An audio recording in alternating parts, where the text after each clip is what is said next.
बचपन से खूब रोते थे, उसके बाद अपने आप को तराशा और एक अच्छे सिंगर बने, एक अच्छे एक्टर बने। उसके साथ साथ में वो लिरिसिस्ट थी, म्यूज़िक डायरेक्टर भी बने। न जाने उनमें कितनी खूबियाँ भरी हुई थी। फिर भी उनके एक मिजाज ये था, उनको एक स्टेज फियर था। वो कभी भी लाइव प्रोग्राम्स नहीं लेते थे। वो स्टेज फियर भी सुनील दत्त साहब ने उनका निकाला। फिर तो निकल बड़ी वही, काफ़ी स्टेज शो किए और काफ़ी कमाए। इसके अलावा उनका एक नेचर था कंजूसी का, बड़े कंजूस थे। जब तक लक्ष्मी देवी के दर्शन ना हो वो गाना नहीं गाते थे। उनका मिजाज ऐसा बन गया था कि गाने निकलते ही नहीं थे। यही उनका मिजाज, उनका व्यवहार, उनका अकाउंट संभालते थे। जी हाँ, उन्हीं के ड्राइवर अब्दुल जी। कंजूसी के साथ साथ उनके दिलदारी के भी कुछ किस्से हैं। सत्यजीत रे साहब को जब फिल्म बनानी थी पाथेर पांचोली, तो उन्हें फिनेंशियली प्रॉब्लम हो गई थी। किशोर दा ने उस वक्त उन्हें 5000 रुपीज़ दिए थे। फिल्म इतनी चली, इतनी सफल हुई कि किशोरदा हमेशा उन्हें कहते थे, आपकी फिल्म में पैसे मैंने दिए थे। हाँ, ऐसे मस्खरे थे। कहीं पे जाते थे अपने जलवे दिखाते थे। आशा जी और लता जी के साथ में तो उनकी बहुत ही अच्छी बॉन्डिंग थी। किसी भी सेट पर जाओ, इतने उछलते थे, इतने हंसते थे, इतने कूदते थे कि माहौल एक तरह से रंगीन हो जाता था। कई बार तो लता जी को कहना पड़ा था कि किशोरदा, अब मस्ती बहुत हो गई, अब हम पहले गाना गाते हैं। ये थे हमारे किशोरदा। इतने रंगीन मिजाज होने के बावजूद भी उनमें कहीं ना कहीं एक अकेलापन पनपता था।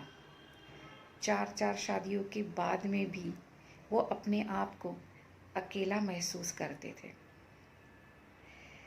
मधुबाला जी की सब बातें जानते हुए कि उनका साथ कुछ ही समय का है, फिर भी उनके साथ वादे निभाए, उनके साथ का लग्न जीवन निभाया और उन्हें अंतिम समय तक साथ दिया। उसके बाद वो बहुत ही अकेले हो गए थे। अपनी प्रिय जगह खंडवा में जाते थे, उनके फार्म हाउस में पेड़ पौधों के साथ बातें करते थे और उन्होंने अपने आप में ही एक अपना मानस पुत्र बना लिया था, अपने आप से बात करना। गाने गाते थे, बजाते थे और अपने आप से ही पूछते थे कैसा लगा। खुद को अच्छा नहीं लगा तो फिर से धुन बनाते थे, फिर से गाते थे। इसी तरह से उन्होंने अपने आप को सराहा था। न कभी उन्होंने क्लासिकल सीखा, न कभी कोई गुरु बनाया। ये खुद का ही टैलेंट था, खुद का ही आर्ट था जो हमारे सामने है। आज भी हम उन्हें याद करते, बड़े बड़े संगीतकार उन्हें याद करते थे। बड़े बड़े गीतकारों के बीच में, बड़े बड़े सिंगर्स के बीच में भी उन्होंने एक अपनी अलग जगह बनाई थी। हर संगीतकारों के साथ में उन्होंने काम किया, पर नौशाद जी के साथ में नहीं कर पाए। एक अफसोस रह गया था, उसी तरह का जैसा आज हमें है कि हमारे बीच किशोरदा नहीं है। जी हाँ, उन्होंने एक वसीयत भी बनाई थी कि उनकी मौत खंडवा में हो और या फिर उनको खंडवा ही अंतिम समय में खंडवा ही लाया जाए। मुंबई में मौत को भी तमाशा बनाया जाता था, एक प्रीमियर शो की तरह लोग उमड़ते थे। वो उन्हें पसंद नहीं था। वो बहुत ही शांति प्रिय थे। जी हाँ, इस तरह के थे हमारे किशोरदा।